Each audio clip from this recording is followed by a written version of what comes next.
네, 안녕하세요. 면심입니다.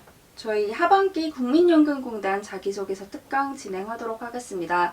사실 국민연금공단 같은 경우에는 자기소개서의 비중이 그렇게 크지 않다라고 매번 판단을 해서 따로 영상을 올려드리지 않았었는데, 이번에 많은 분들이 요청 주셨고 또 이번 문항이 바뀌었기 때문에 거기에 좀 초점을 맞춰서 진행하도록 할 거고요. 여러분이 면접 가셔서 조금 편하게 하실 수 있는 자기소개서 작성법 중점으로 말씀드리도록 하겠습니다. 자, 1번 문항은 변하지 않죠. 창의인, 전문인, 소통인. 어떻게 보면 우리가 이미 자기소개 소재의 기본으로 마련을 해두었던 내용들이 인재상으로 되어 있기 때문에 여러분이 여기에는 어떤 경험을 넣어도 상관이 없습니다. 글자 수가 무려 1000자 하나 되기 때문에 여러분은 이 1000자 안에서 여러분이 갖고 있는 모든 역량, 그리고 모든 경험, 모든 소재 중에서 가장 좀 이목을 끌 수 있는, 사람들의 이목을 끌 수 있고 실제 국민연금공단에서 하는 일과 비슷한 이야기를 여기에 넣어주셔야 조금 더 직무에 적합한 사람처럼 보일 수 있습니다.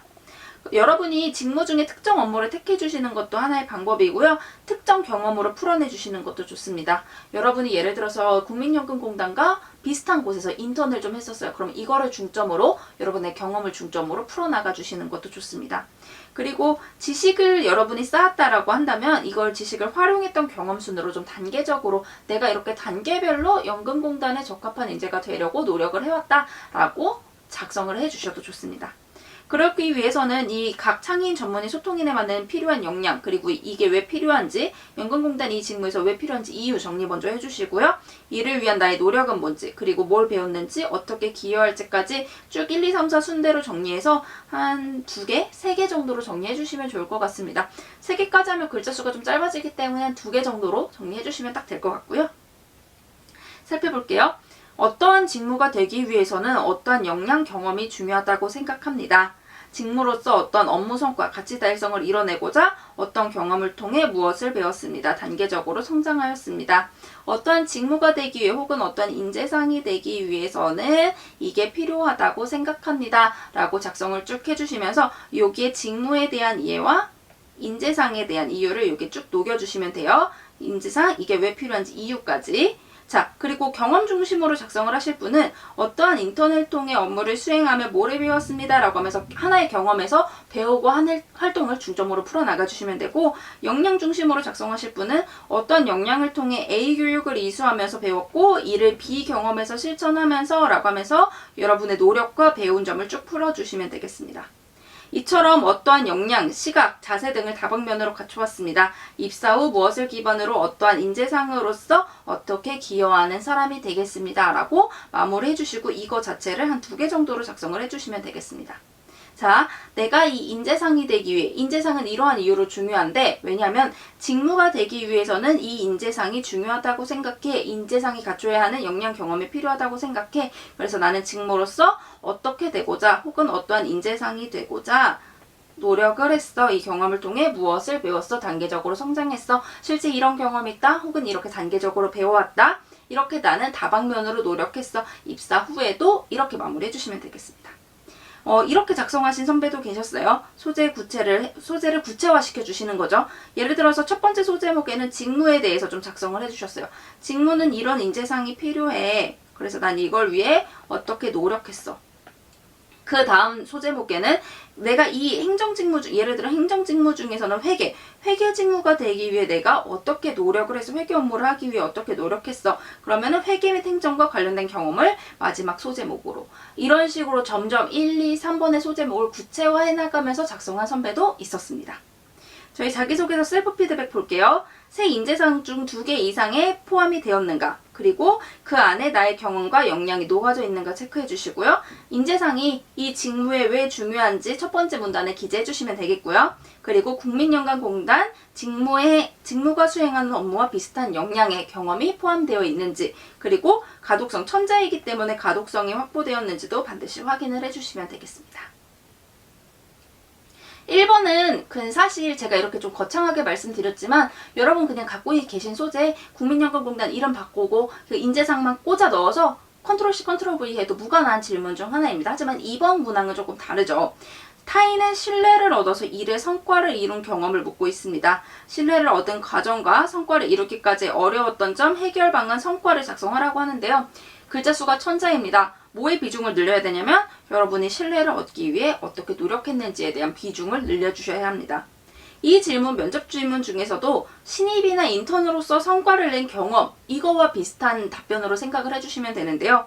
맡은 자리에서 최선을 다해서 인정을 받고 성과까지 낸 경험입니다. 예를 들어서 여러분이 인턴으로 이제 입사를 했어요. 인턴이니까 사실 뭐 신뢰감이나 이런 게 좀 부족할 수도 있죠. 아, 이 사람이 일을 잘할까? 이 인턴이 일을 잘할까라고 나에게 대해 의문을 갖고 있을 때 여러분이 맡은 자리에서 최선을 다해서 인정을 받은 거예요. 저 인턴 쓸만하네, 잘하네 라고 인정을 받고 업무에 참여해서 성과까지 냈던 경험을 넣어주시면 되겠습니다. 여기에서 중요한 건 인턴이지만 신입이지만 아르바이트생이지만 신뢰를 얻기 위해 내가 어디까지 노력을 했었는지, 내가 얼마나 적극적이고 능동적인 인재인지, 내가 적극적이고 능동적으로 성과를 내기 위해 그리고 조직을 돕기 위해 얼마나 노력을 했었는지를 풀어주시면 되고요. 그 전형적인 기업 안에서의 요구되는 막내 역할 있죠. 내가 굳은 일도 도맡아 하고 이런 얘기를 여기에 좀 풀어주시면 좋을 것 같습니다. 이 4가지 준비를 해주시고 저희 살펴볼게요. 어떤 경험 당시 어떤 노력의 자세로 조직의 신뢰를 얻어서 성과를 이뤄낸 경험이 있습니다. 2가지씩 풀어주시고, 당시 조직에서 어떠한 역할로서 인턴으로서 뭐 아르바이트로서 어떤 업무를 맡게 됐는데 조직이 어떤 목표를 앞두고 있었지만 내 업무가 제한적이었습니다. 역할이 제한적이었습니다. 하지만 내가 맡은 자리가 좀 어려운 상황이었는데 내가 조직을 위해 책임을 다해야 한다는 생각으로 어떻게 노력했습니다. 즉 2가지씩 하시고, 제한적인 상황이었지만 조직 목표를 위해 내가 노력하고자 하는 그 마음이 있다. 내가 회사 들어가서 그냥 월로 해야지, 월급 루팡 해야지, 그냥 내 맡은 일만 다 하고 퇴근해야지, 저 사람이 나를 인정하든 말든 상관이 없어, 이게 아니라 조직을 위해서 내가 정말 최선을 다하고 인정받기 위해 노력했다라는 얘기를 여기에 넣어주시면 돼요. 이를 위해 가장 먼저 제한적인 상황을 이기기 위해 혹은 역할로서 신뢰를 얻기 위해 혹은 제 몫을 수행할 수 있는 환경을 만드는 게 중요하다고 생각해서 어떻게 노력했습니다. 내가 뭐 어떻게 굳은 일도 맡고 업무도 담당하면서 구체적으로 노력했습니다. 이처럼 노력한 결과 조직의 신뢰를 얻으며 역할을 맡게 되었다, 혹은 조직에 도움이 되는 역할을 하게 되었다 라고 해주시는데, 중요한 거는 여러분이 이 문장이에요. 여기부터 여기까지 어떻게 노력했었는지 이거를 조금 구체적으로 작성해 주시면 좋을 것 같습니다. 역할로서 목표 달성을, 여기 한 글자 빠졌네. 목표 달성을 위해 어떻게 상세히 노력했습니다. 이제 역할을 위해, 목표를 위해 여러분이 역할로서 어떤 일을 해나갔는지를 자세히 풀어주시면 돼요. 비록 이 과정에서 어떤 어려운 점이 있었어요. 예를 들어서 내가 아직 뭐 인턴이었기 때문에, 아르바이트였기 때문에 권한이 제한됐다거나, 아니면 이 업무에 대한 이해도는 좀 낮았다던가 이런 식으로 어려움이 있었으나 이를 해결하기 위해 뭐 적극적으로 모색하고 능동적으로 노력한 결과 문제도 해결할 수 있었습니다. 나아가 내가 맡은 역할로서 조직에 어떻게 기여할 수 있었고 그 결과 성과를 얻을 수 있었습니다. 내가 조직의 어떤 부분까지 기여할 수 있었다라는 얘기 넣어주시고, 이를 위해 적극적, 능동적 혹은 조직 우선적 자세의 중요성을 배울 수 있었고, 더불어 국민연금공단이 갖춰야 할 어떤 자세 태도도 배울 수 있었습니다. 입사 후에도 내가 이렇게 하면서 입사 후에도 내가 어느 자리에 있던 항상 국민연금공단을 위해, 국민을 위해 최선을 다하는 사람이 되겠다라고 마무리해 주시면 되겠습니다. 저희 셀프 피드백 살펴볼게요. 그 전에 한 소재로 천재를 풀어나가야 하는 문항입니다. 물론 2소재를 작성을 하시는 것도 좋지만 대부분 이 부분을 강조해야 하기 때문에 2소재로 작성하면 이게 얼마나 자세히 들어갈까라는 의문이 조금 들기는 하거든요. 대부분 한 소재로 풀어나가실 거기 때문에 가독성이 굉장히 중요합니다. 웬만하면 문단 분리 꼭 해주시면서 가독성 확보될 수 있게 해주시면 좋을 것 같습니다. 셀프 피드백 볼게요. 나의 역할, 내 역할이 뭐였고 그 역할에 따른 어려움이 기재되어 있는지 체크해 주시고요. 그럼에도 내가 한 노력이 기재되어 있는가 중요하다고 말씀드렸어요. 그리고 조직에 기여하기 위한 나의 노력이 기재되어 있는지, 그 과정에서 어떤 어려움이 있었고 내가 어떻게 해결하려고 했는지, 그리고 어떤 성과가 있었고 내가 이 성과를 위해 조직에 뭐 몇 %를 기여했다, 어떤 부분을 기여했다, 이게 좀 구체적으로 드러나 있는지까지 체크해 주시면 되겠습니다. 저희 비교적 간단한 국민연금공단 자기소개서 쭉 살펴봤는데요. 여러분 1번은 그냥 여러분이 갖고 계신 소재 가볍게 복붙, 연금공단이랑 인재상에 맞춰서만 사실 복붙해주시면 되고요. 그리고 2번 같은 경우에는 내가 맡은 자리에서 항상 최선을 다하는 사람이다 라고 드러낼 수 있는, 내가 역할이 제한적이었지만 조직에 기여했던 경험 찾아서 풀어주시면 되겠습니다. 여러분 너무 고생 많으셨고요. 꼭 좋은 결과 있으시길 바라겠습니다. 고생하셨습니다.